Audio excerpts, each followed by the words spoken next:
Saudamos a todos os nossos queridos amigos e irmãos em Cristo Jesus. Seja bem-vindo ao estudo da lição número 4, o segredo para a unidade. Vamos orar ao Senhor. Pai querido que estás nos céus, nas tuas mãos nos entregamos como filhos e filhas. Tu és o nosso Pai, nosso Deus, nosso Salvador.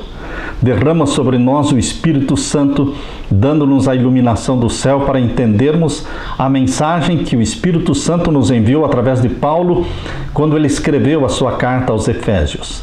Derrama sobre todos nós a tua bênção, em nome de Jesus pedimos. Amém. Queridos, a carta que Paulo escreveu à igreja de Éfeso é uma carta muito importante e o tema principal é a unidade. Paulo, quando escreveu, estava preso em Roma e a preocupação dele era a unidade da igreja. Esta carta não se aplica somente à igreja de Éfeso, mas se aplica também a todas as igrejas que existiam na Ásia Menor e também às igrejas dos nossos dias. Nós precisamos ser unidos. Unidade não é igualdade, mas temos que estar unidos em um só propósito: preparar um povo para a breve volta de Jesus. A cidade de Éfeso era a cidade mais importante da Ásia Menor, a capital da província chamada Ásia Menor, cujo território hoje pertence à Turquia. Localizava-se às margens do rio Caístro. Entre as suas construções estava o grande templo de Diana, conhecida como Artemis, uma das 7 maravilhas do mundo antigo. Havia em Éfeso uma grande biblioteca e um teatro com a capacidade para 25 mil pessoas assentadas. Queridos, hoje Éfeso é somente ruínas, mas permanece lá a biblioteca, a fachada da biblioteca. Lá eu estive com a minha esposa visitando esta cidade. Éfeso também é a cidade onde João passou os seus últimos dias. Foi ali que ele foi condenado e enviado para o exílio na ilha de Patmos.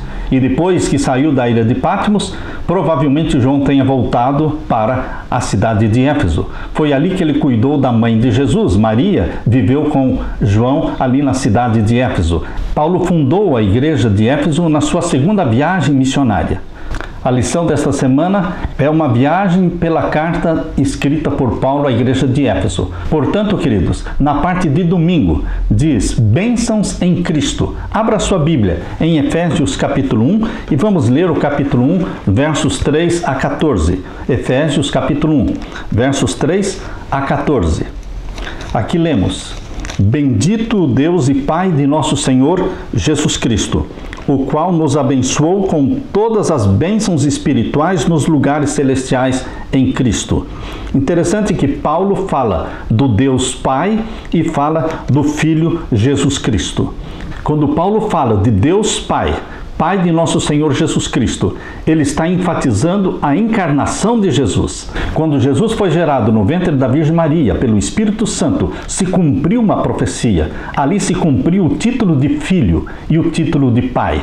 O Pai e o Filho, ambos unidos na salvação do ser humano. Jesus Cristo se tornou um de nós. Primeiro ele se tornou nosso Salvador e depois ele se tornou nosso Senhor. Por isso Paulo fala do nosso Senhor Jesus Cristo. É isso que Jesus é na minha e na sua vida. Senhor, ele manda, ele dá mandamentos, ele ordena e nós nos submetemos, nós o aceitamos porque ele nos abençoou com todas as bênçãos espirituais. Em Cristo somos mais do que abençoados. O verso 4 diz, como também nos elegeu nele antes da fundação do mundo. O plano da salvação nasceu na mente de Deus antes de Adão e Eva serem criados. Porque Satanás já existia, Lúcifer já tinha sido expulso do céu, já tinha se tornado inimigo de Deus, o pecado já existia. Então, Adão e Eva e o planeta Terra foram criados para ser aqui, o planeta Terra, um lar para o Filho de Deus, e onde ele nasceria assumindo um corpo semelhante ao de Adão. Queridos, como também nos elegeu nele antes da fundação do mundo.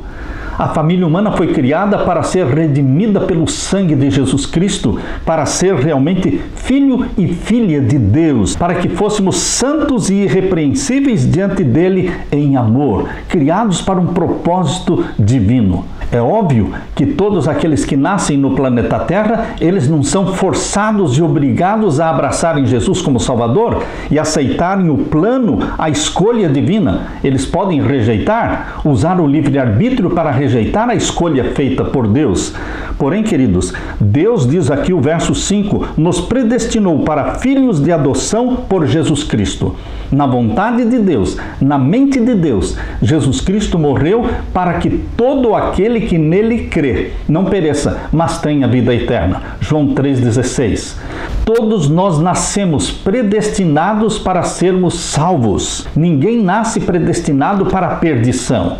A perdição é uma escolha que a pessoa faz, rejeitando a Jesus como Salvador.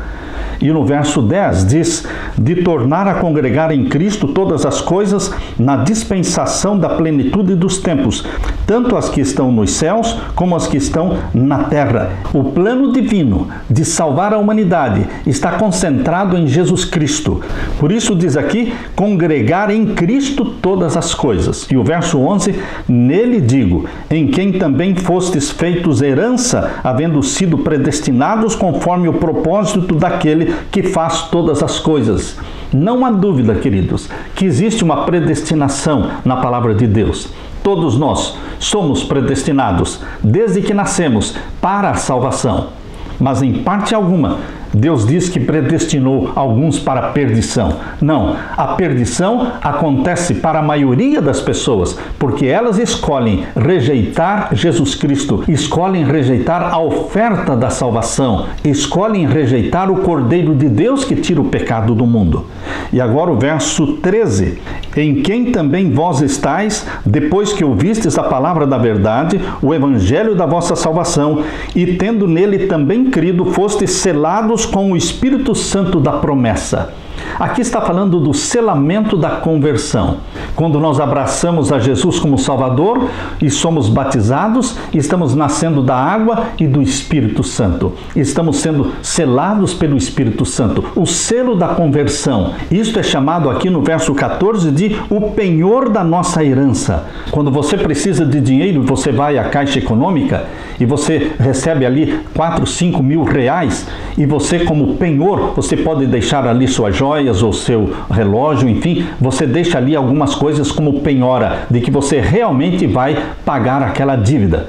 Queridos, aqui no verso 14 diz que o Espírito Santo é o penhor da nossa herança. Jesus Cristo morreu para nos salvar, ressuscitou, subiu ao céu e derramou sobre nós o penhor da sua herança, o Espírito Santo.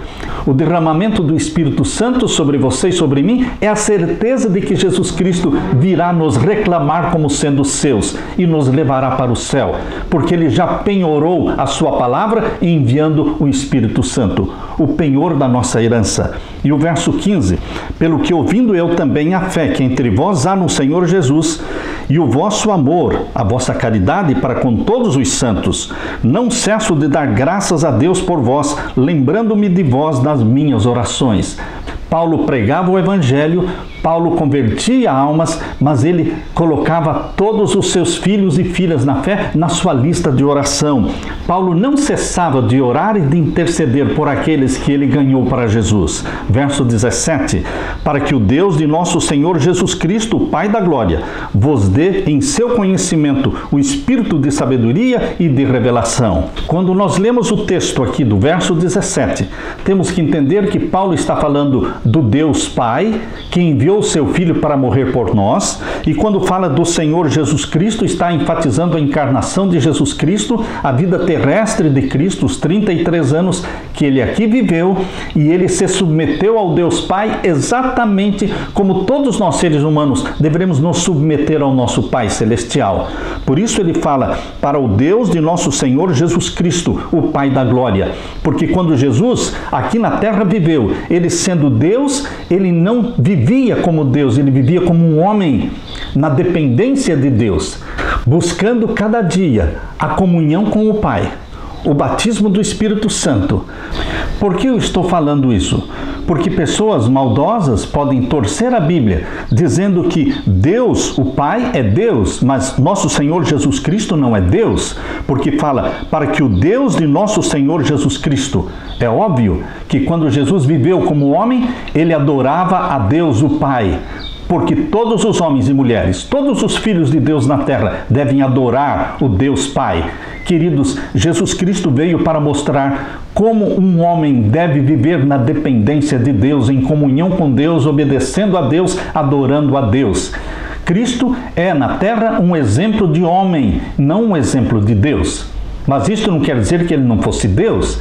E agora o verso 20, que manifestou em Cristo, ressuscitando-o dos mortos e pondo-o à sua direita nos céus. E o verso 21, acima de todo principado e poder e potestade e domínio e de todo nome que se nomeia, não só neste século, mas também no vindouro. E sujeitou todas as coisas aos seus pés, e sobre todas as coisas o constituiu como cabeça da igreja, que é o seu corpo. A igreja é o corpo de Cristo. Ele é o cabeça. Deus o constituiu cabeça da igreja.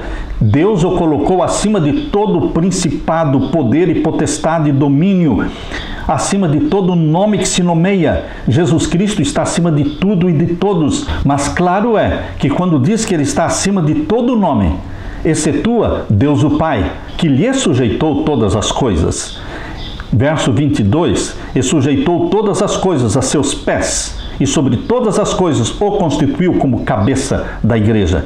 Queridos, Jesus Cristo é Senhor, Jesus Cristo é Deus. Desde que Jesus Cristo ressuscitou e subiu ao céu, ele exerce todos os seus poderes divinos. É o Deus homem, 100% Deus, 100% homem.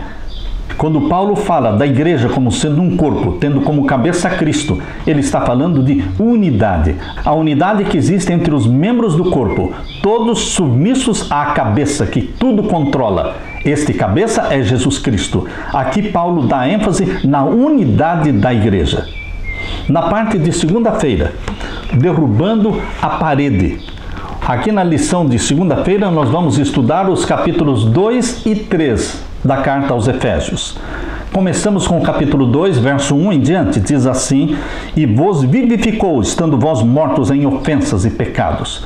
Nós, antes de Cristo, éramos mortos em ofensas e pecados, espiritualmente mortos. Não tínhamos uma natureza espiritual, porque ainda não tínhamos sido gerados pelo Espírito Santo. Por isso diz, e vos vivificou, estando vós mortos em ofensas e pecados. E o verso 2, em que noutro tempo andastes segundo o curso deste mundo, segundo o príncipe das potestades do ar, do espírito que agora opera nos filhos da desobediência. Antes de Cristo, em nossa vida, andávamos segundo a vontade de Satanás, seguindo o espírito da desobediência. E o verso 3, entre os quais todos nós também andávamos nos desejos da nossa carne. Antes de Cristo, na sua vida, você vivia segundo os desejos da carne, fazendo a vontade da carne e dos pensamentos, e éramos por natureza filhos da ira, como os outros também. Por que filhos da ira? Porque Deus odeia o pecado, mas Deus ama o pecador. E Deus quer separar você do pecado. Jesus Cristo nos separa do pecado e nos separa para sermos santos, para sermos filhos e filhas santos, não mais filhos da ira, mas agora filhos de Deus, gerados pelo Espírito Santo. E agora o verso 4. Mas Deus, que é riquíssimo em misericórdia, pelo seu muito amor com que nos amou, bendito seja Deus por sua infinita misericórdia com que nos amou. Verso 5. Estando nós ainda mortos em nossas ofensas, nos vivificou juntamente com Cristo, pela graça sois salvos. Aleluia. Verso 6. E nos ressuscitou juntamente com Ele, e nos fez assentar nos lugares celestiais em Cristo Jesus. Em Cristo Jesus, todos nós estamos assentados nos lugares celestiais, porque ali estão os nossos nomes, ali está o nosso representante que responde por você e por mim. Verso 7, para mostrar nos séculos vindouros as abundantes riquezas da sua graça, pela sua benignidade para conosco em Cristo Jesus. Verso 8, porque pela graça sois salvos, aleluia, por meio da fé, e isto não vem de vós, é dom de Deus, não é pelas obras, não é pela obediência, é pela graça e pelo sangue de meu Senhor Jesus que somos salvos. A obediência vem na vida dos filhos de Deus depois de terem sido salvos e resgatados pelo sangue de Jesus Cristo. Verso 4, não vem das obras, a salvação não vem das obras, para que ninguém se glorie. Verso 10, porque somos feitura sua, criados em Cristo Jesus para as boas obras. Sim, somos gerados pelo Espírito Santo, nascemos como novas criaturas. Para quê? Para as boas obras. Na vida dos salvos existe sim a boa obra, a obediência, as quais Deus preparou para que andássemos nelas. Verso 11, portanto lembrai-vos de que vós, noutro tempo, éreis gentios na carne e chamados incircuncisão pelos que na carne se chamam circuncisão feita pela mão dos homens, que naquele tempo estáveis sem Cristo, separados da comunidade de Israel e estranhos aos concertos da promessa, não tendo esperança e sem Deus no mundo. Mas agora, em Cristo Jesus, vós que antes estáveis longe, já pelo sangue de Cristo chegastes perto. Em Cristo fomos resgatados. Deus congrega a todos em Cristo Jesus. Deus reúne a todos os que vão se salvar em Cristo Jesus. Através de Cristo não existe mais separação entre judeus e gentios, porque dos dois povos, judeus e gentios, Deus faz um só povo, o Israel espiritual, os filhos de Deus, os santos do Altíssimo. Por isso diz o verso 14, porque Ele, Jesus, é a nossa paz, o qual de ambos os povos, judeus e gentios, fez um só povo, e derribando a parede de separação que estava no meio, Cristo derrubou aquela parede que separava judeus e gentios. O antigo templo de Jerusalém tinha uma parede para separar as partes do templo acessíveis apenas aos da etnia judaica. Nessa parede havia uma inscrição proibindo os estrangeiros de a ultrapassar sob pena de morte. Paulo foi uma vez acusado de transgredir esse regulamento quando entrou no templo após as suas viagens missionárias. Ao ser preso, Paulo foi acusado de trazer para a parte judaica do templo um efésio chamado Trófimo. Nessa epístola aos Efésios, Paulo argumentou que Cristo é a nossa paz, o qual de ambos os povos fez um, tendo derribado a parede de separação que estava no meio. Em Cristo Jesus não há grego, não há gentio, não há romano. Todos os que abraçam a Cristo são filhos do Altíssimo, santos do Altíssimo. E ainda no verso 15 diz, na sua carne, ou seja, Cristo quando morreu, desfez a inimizade que existia entre esses povos, judeus e gentios. Na sua carne desfez a inimizade, isto é, a lei dos mandamentos. Não está falando dos 10 mandamentos, está falando da lei cerimonial que fazia distinção entre quem era judeu e quem era gentio. Cristo desfez esta lei cerimonial para criar em si mesmo dos dois um novo homem, fazendo a paz. Em Cristo Jesus, a reconciliação. E agora o verso 16.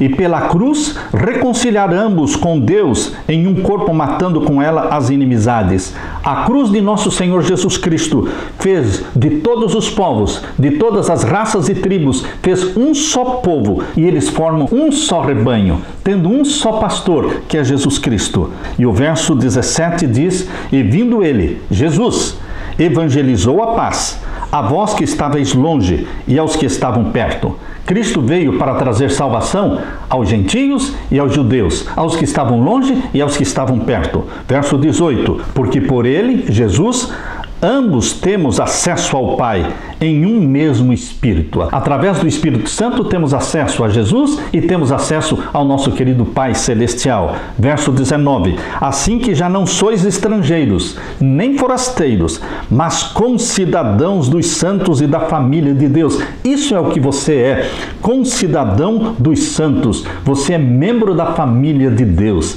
em Cristo Jesus, edificado sobre o fundamento dos apóstolos e dos profetas, de que Jesus Cristo é a principal pedra da esquina. Nós fomos edificados em cima da rocha, Jesus Cristo é a rocha eterna, a rocha dos séculos. Nós somos pedras, pequenas pedras colocadas em cima desta rocha eterna que é Jesus Cristo. Por isso nós pertencemos ao edifício de Deus, edificado sobre o fundamento dos apóstolos. O alicerce é Jesus Cristo, e sobre Jesus Cristo os apóstolos e os profetas estão fundamentados, e sobre eles nós também fomos construídos e edificados. E o verso 21 diz: no qual todo o edifício, a igreja é um edifício, no qual todo o edifício, bem ajustado, cresce para templo santo no Senhor. A igreja é para ser um templo santo no Senhor. E o verso 22, no qual também vós juntamente sois edificados para a morada de Deus em espírito. O Espírito Santo habita em você. Deus habita em você através do Espírito Santo. Jesus habita em nós através do Espírito Santo. A ênfase de Paulo não é mais um templo terrestre, construído de madeira ou de pedras. A ênfase do apóstolo Paulo são os seres humanos resgatados pelo sangue de Jesus, que se tornam um edifício de Deus, e Deus habita em você. Por isso Paulo fala, lá na sua primeira carta aos Coríntios, capítulo 6, verso 19, não sabeis que o vosso corpo é templo do Espírito Santo, que habita em vós, proveniente de Deus, que não sois de vós mesmos? O que é que você e eu somos? Templos do Espírito Santo. Eu não posso fazer o que eu quero com o meu corpo. Eu não posso comer o que eu quero, beber o que eu quero. Eu tenho que ter em mente que eu sou o templo do Espírito Santo. E tudo que eu comer e beber deve ser para a honra e glória de Deus, para que o Espírito Santo habite em nós. Aleluia! E agora, queridos, em Efésios capítulo 3, Paulo fala: por esta causa, eu, Paulo, sou prisioneiro de Jesus Cristo por vós, os gentios. Quando Paulo escreveu esta carta aos Efésios, ele estava preso em Roma. Por isso ele diz: o prisioneiro de Jesus Cristo. E o verso 2: se é que tendes ouvido a dispensação da graça de Deus que para convosco me foi dada. Paulo aqui no capítulo 3 da carta aos Efésios dá ênfase ao mistério. O mistério da salvação. O mistério de Deus reunir dos dois povos um só povo. Por isso Paulo fala no capítulo 3, verso 4, pelo que quando ledes podeis perceber a minha compreensão do mistério de Cristo. Deus se revelou a Paulo. Paulo entendeu o mistério de Deus revelado em Cristo Jesus. Por isso ele tinha a mente aberta para pregar aos gentios. Esse mistério era incompreensível antes pelos judeus.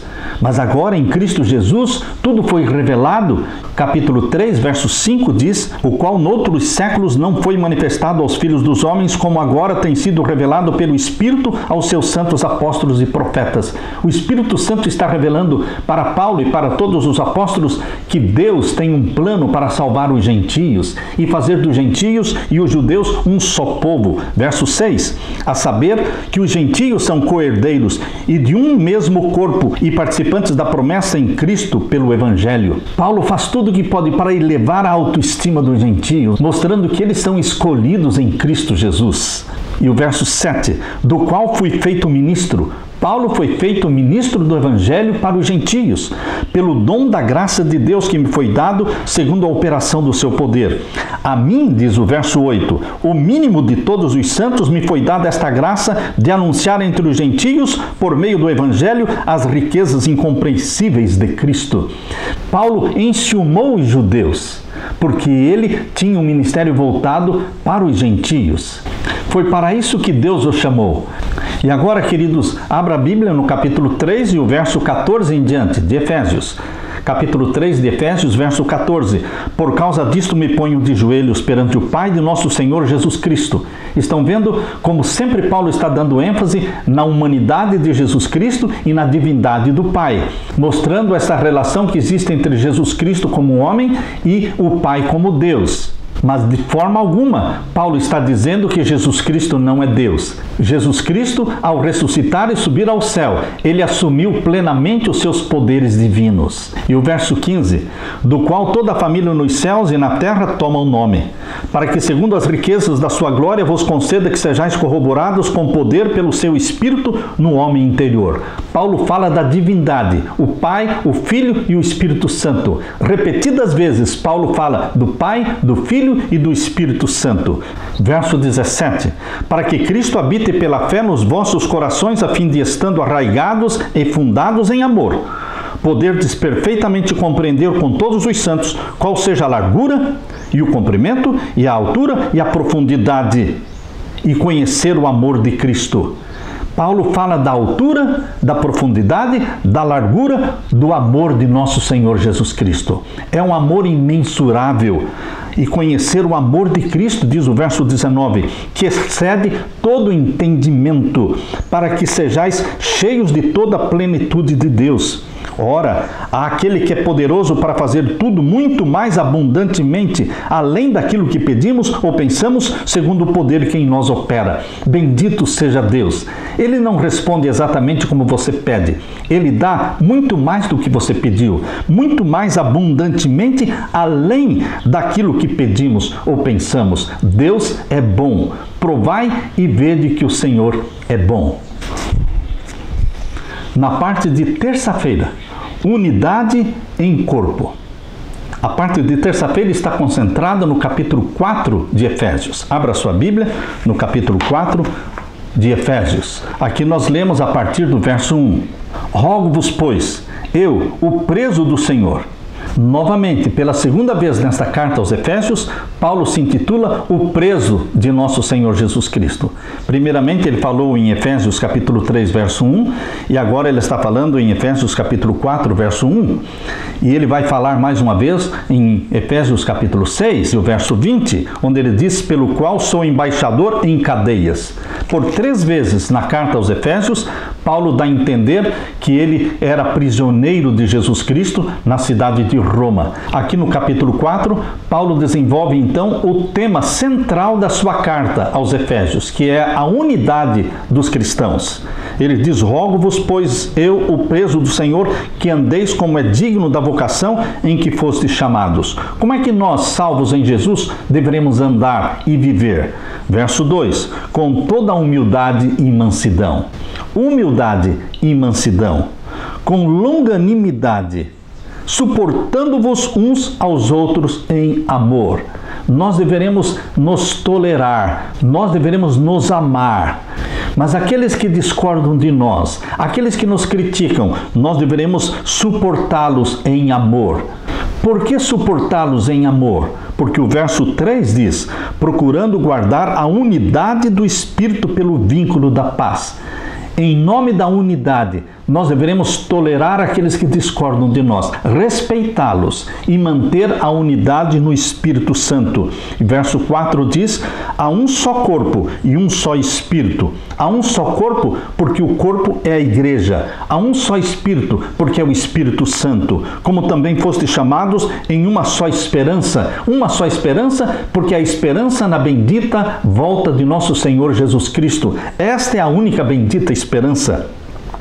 E o verso 5 diz, um só Senhor, que é Jesus Cristo, que morreu e ressuscitou por nós. Uma só fé, a fé em Jesus Cristo e a fé de Jesus Cristo é a que nos salva. E também um só batismo. Que batismo é este?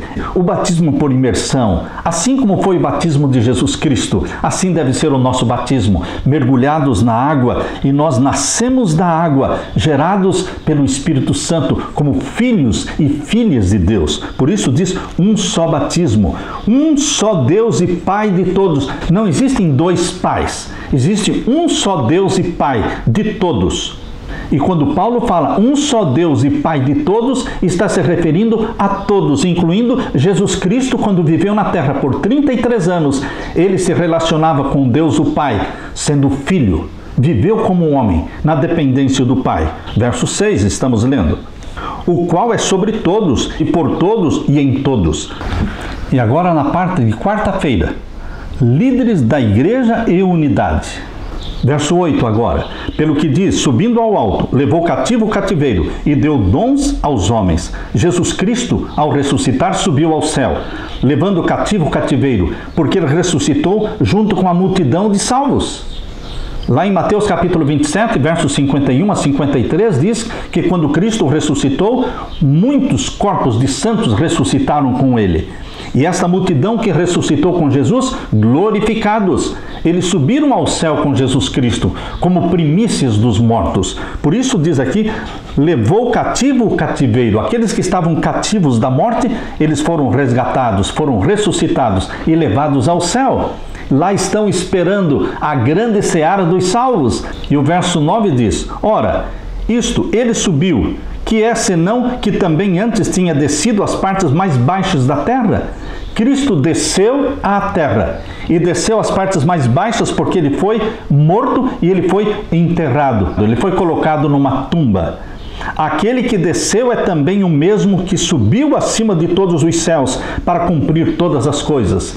Jesus Cristo desceu, morreu, ressuscitou e voltou ao céu. E o verso 11, e ele mesmo deu uns para apóstolos, e outros para profetas, e outros para evangelistas, e outros para pastores e doutores. Cristo Jesus tomou providências para o sucesso da igreja. Ele subiu ao céu e derramou o dom do Espírito Santo sobre a sua igreja, capacitando uns e outros com dons diferentes para o bem da igreja, para a edificação da igreja. Por isso existe uma diversidade de dons. Aqui diz apóstolos, profetas, evangelistas, pastores, doutores, todos estes trabalham para edificar a igreja. E o verso 12, querendo o aperfeiçoamento dos santos para a obra do ministério, para a edificação do corpo de Cristo. Todos os dons devem ser usados na igreja, para edificar a igreja, para aperfeiçoamento dos santos. Você e eu somos chamados de santos, porque fomos comprados para fim santo, comprados pelo sangue de Jesus. E o verso 13, até que todos cheguemos à unidade da fé. Está vendo que a ênfase de Paulo é a unidade em Cristo Jesus, unidade da fé. Até que todos cheguemos à unidade da fé e ao conhecimento do Filho de Deus, a varão perfeito, à medida da estatura completa de Cristo. O padrão é Cristo. A nossa estatura segue um padrão, o de Cristo. A nossa santidade segue um padrão, a santidade de Cristo. Queridos, Cristo é tudo em todos. E o verso 15 diz, antes, seguindo a verdade em amor, cresçamos em tudo naquele que é a cabeça, Cristo. Vivamos em amor, amando-nos uns aos outros e crescendo na cabeça, que é Cristo. E o verso 16, do qual todo o corpo, que é a igreja, não é? Todo o corpo, bem ajustado e ligado pelo auxílio de todas as juntas, segundo a justa operação de cada parte, faz o aumento do corpo para a sua edificação em amor. E digo isto e testifico no Senhor, para que não andeis mais como andam também os gentios, na vaidade do seu sentido.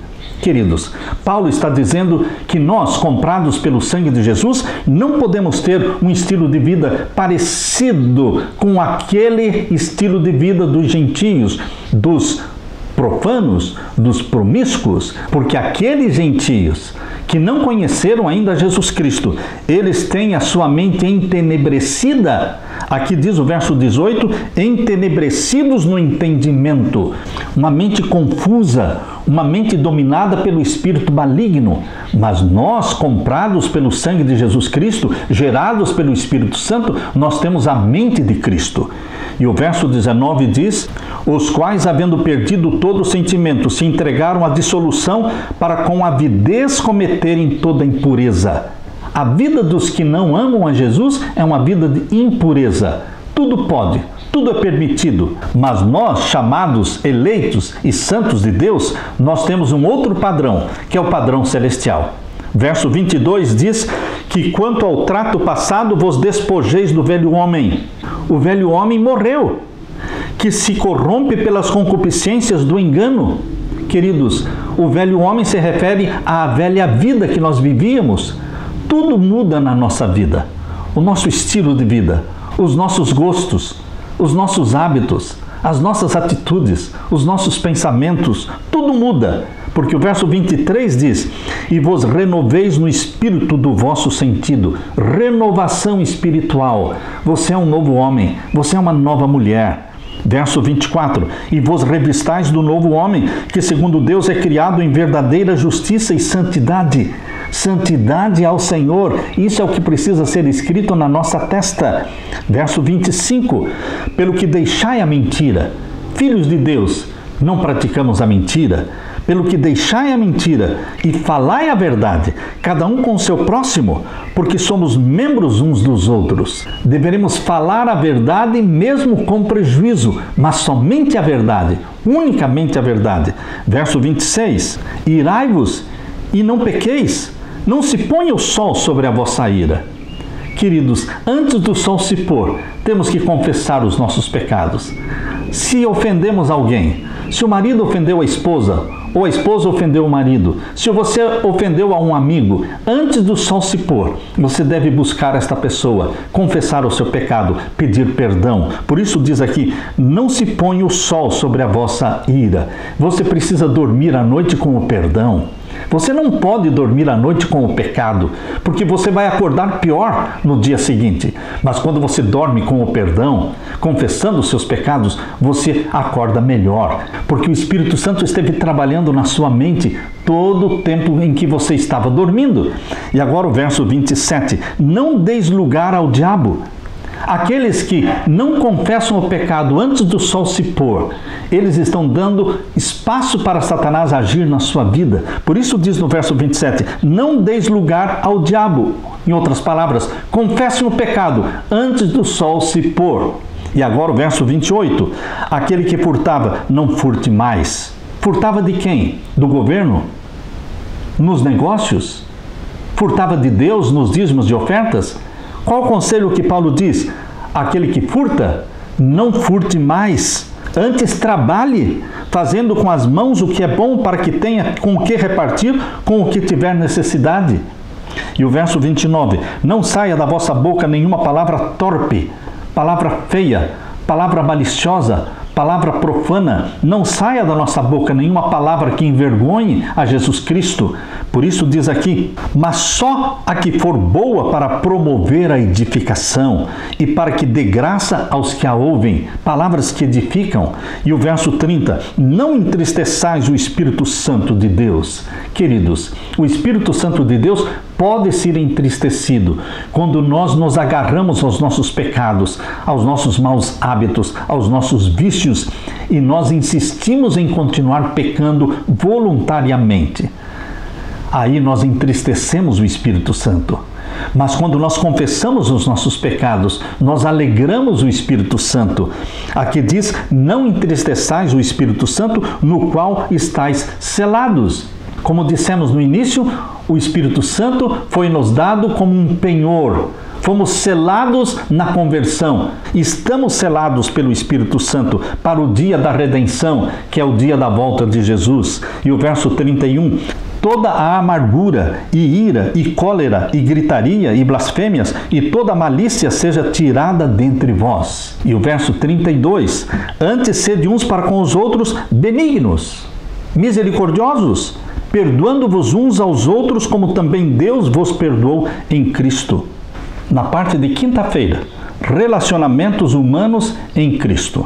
Nesta lição de quinta-feira, nós vamos nos concentrar em Efésios capítulo 5 e capítulo 6.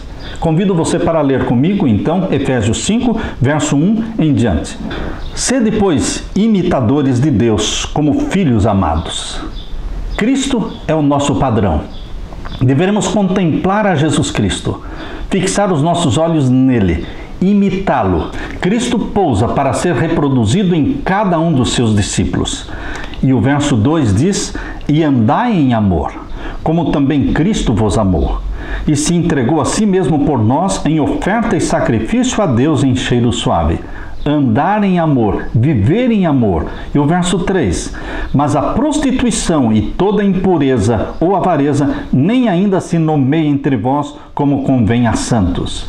O padrão de comportamento, o estilo de vida apresentados na televisão, apresentado nos filmes, não podem ser adotados pelos filhos de Deus. Porque ali vemos somente prostituição, vemos somente impureza, avareza. E Paulo diz claramente, isto não convém aos santos. Por isso o verso 4 diz, nem torpezas, nem parvoices, nem chocarrices, que não convém, mas antes ações de graças. Porque bem sabeis isto, que nenhum fornicário, ou impuro, ou avarento, o qual é idólatra, tem herança no reino de Cristo e de Deus. Queridos, Paulo fala de uma forma muito clara que os fornicários, fornicação é este namoro de intimidades. Fornicação é essa excessiva intimidade que existe entre pessoas solteiras. Paulo está falando de licenciosidade. Paulo está falando de imoralidade sexual. Isto é impureza. E Paulo coloca isso como idolatria. E ele deixa claro que aqueles que estão se preparando para o céu, aqueles que têm herança no reino de Cristo e de Deus, não podem viver, se comportar e agirem assim como os perdidos agem. E agora o verso 8. Porque noutro tempo erais trevas, mas agora sois luz do Senhor. Andai como filhos da luz. Que apelo Paulo está fazendo para mim e para você? Nós não somos trevas. Nós temos a luz do nosso Senhor Jesus que brilha sobre nós. E deveremos viver como filhos da luz. E o verso 9 diz, porque o fruto do Espírito está em toda bondade, e justiça e verdade, aprovando o que é agradável ao Senhor. Aprovar aquilo que é agradável a Deus, e não comuniqueis com as obras infrutuosas das trevas, mas antes condenai-as. Queridos, não é somente não praticar o mal, mas é condenar o mal. Não é somente praticar o bem, mas é também aprovar o bem. Por isso o verso 10 diz, aprovando o que é agradável a Deus, e o verso 11 diz, condenando as obras infrutuosas das trevas. E o verso 12 diz, porque o que eles fazem em oculto até dizê-lo é torpe. Não podemos nem falar, não podemos nem entrar em detalhes, falando sobre o estilo de vida dos ímpios, dos fornicadores, dos profanos, porque até o falar estas coisas certamente nos contaminará. E o verso 14, pelo que diz, desperta tu que dormes e levanta-te dentre os mortos e Cristo te esclarecerá. Paulo apela para os cristãos. Paulo está apelando para você. Nós, igreja de Laodiceia, nós que fazemos parte desta última geração que espera a volta de Jesus, nós deveremos despertar, não ficar dormindo. A Bíblia diz que os laodiceanos são mornos, Apocalipse capítulo 3, mas Paulo está apelando, desperta tu que dormes, levanta-te dentre os mortos. Que mortos? Os mortos espirituais. Levanta-te dentre os mortos e Cristo te esclarecerá. A luz de Jesus vai brilhar sobre você. E o verso 15, portanto, vede prudentemente como andais, não como nécios, não como loucos, mas como sábios, remindo o tempo. Não matando o tempo, não esbanjando o tempo, mas usando 8 horas para o trabalho, 8 horas para o descanso e 8 horas para o estudo da palavra de Deus, para o culto da família. Nós devemos usar de forma sábia as 24 horas de cada dia, remindo o tempo, dedicando tempo diariamente para a comunhão com nosso Senhor Jesus Cristo e também para testemunhar de Jesus Cristo, remindo o tempo, porquanto os dias são maus. E o verso 18. Aqui Paulo diz, não vos embriagueis com o vinho em que há contenda, mas enchei-vos do Espírito Santo. Queridos, encher-se do Espírito Santo é o oposto de beber cerveja, de beber vinho, de beber bebidas alcoólicas que nos viciam, que nos fazem dependentes de Satanás. Paulo está falando aqui em Efésios 5,18 de duas coisas que se opõem. Elas não podem andar juntas.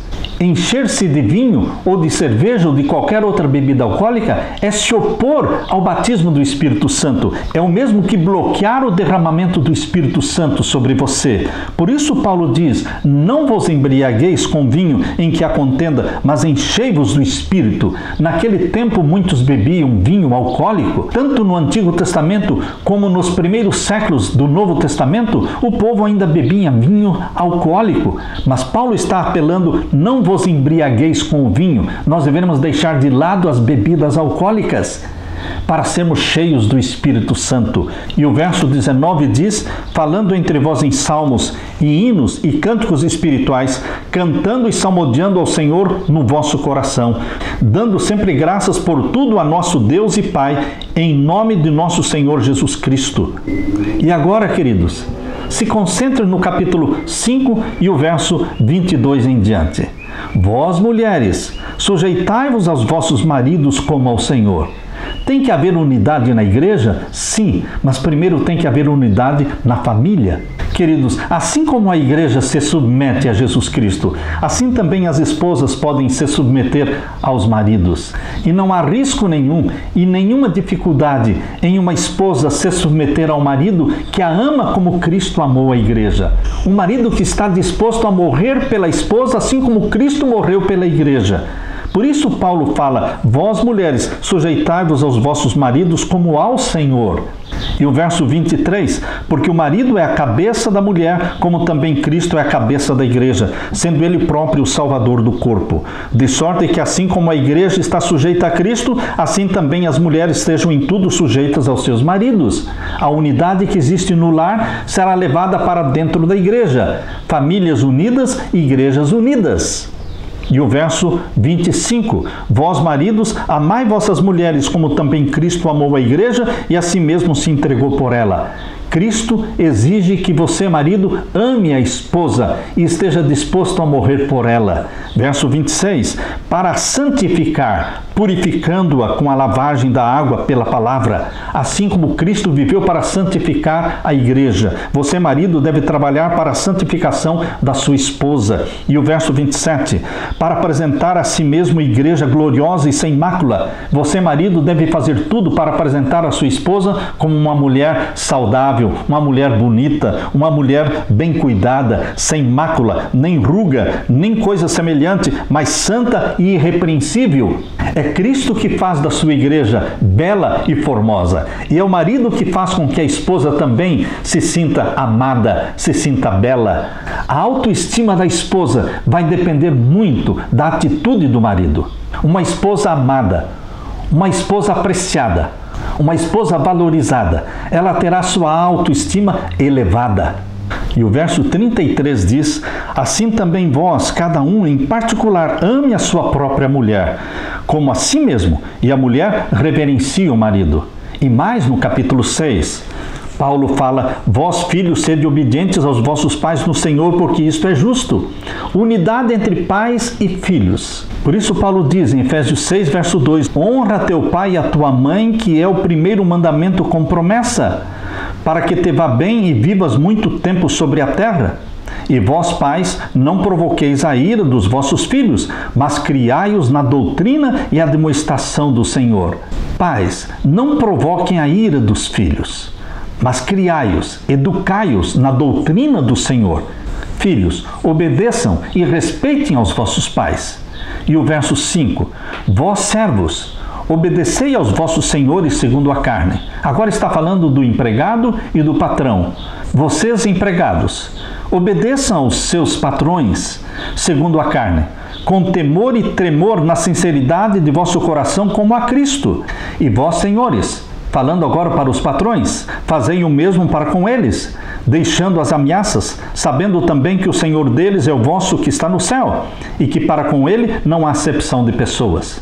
Queridos, Paulo fala da unidade na igreja, mas aí ele fala também da unidade entre marido e esposa, fala também da unidade entre pais e filhos, e fala também da unidade entre o patrão e o empregado.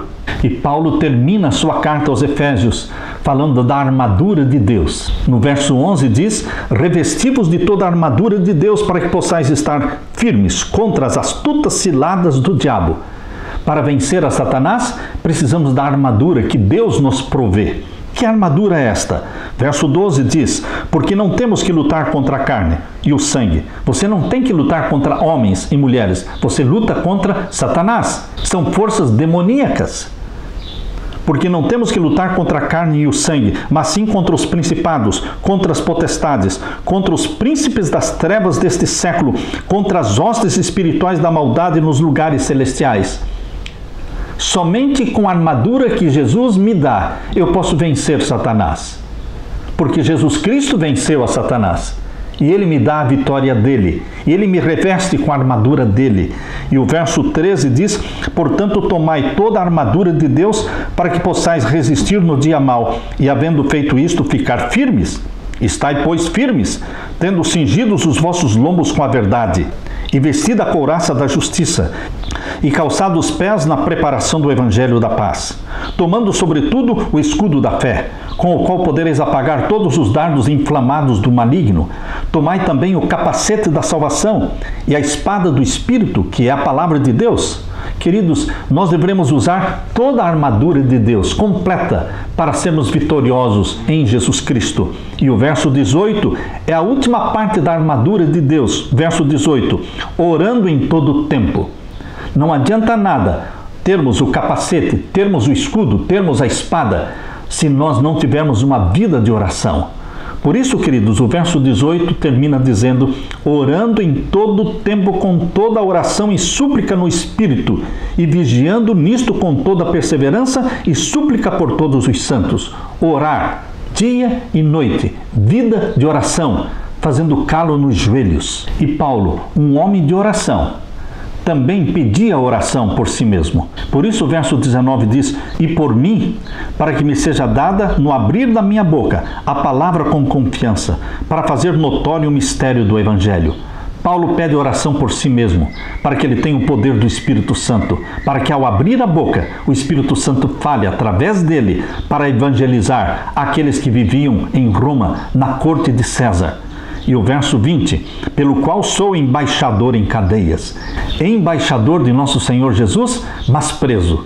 Intencionalmente, Deus permitiu que Paulo ficasse preso em Roma, para alcançar aqueles que de outro modo não poderiam ser alcançados. Por isso Paulo diz, para que eu possa falar dele, ou seja, falar de Jesus Cristo livremente, como me convém falar. Queridos, para termos unidade na igreja, precisamos orar uns pelos outros. E como Paulo pediu, eu também peço, orem também por mim, para que eu possa levar avante este ministério que Jesus Cristo me deu. E que a graça de Jesus Cristo permaneça com você e comigo, para a glória do Deus Pai, para a glória do nosso Senhor Jesus Cristo. Que Deus derrame o Espírito Santo sobre você. É a minha oração. Amém.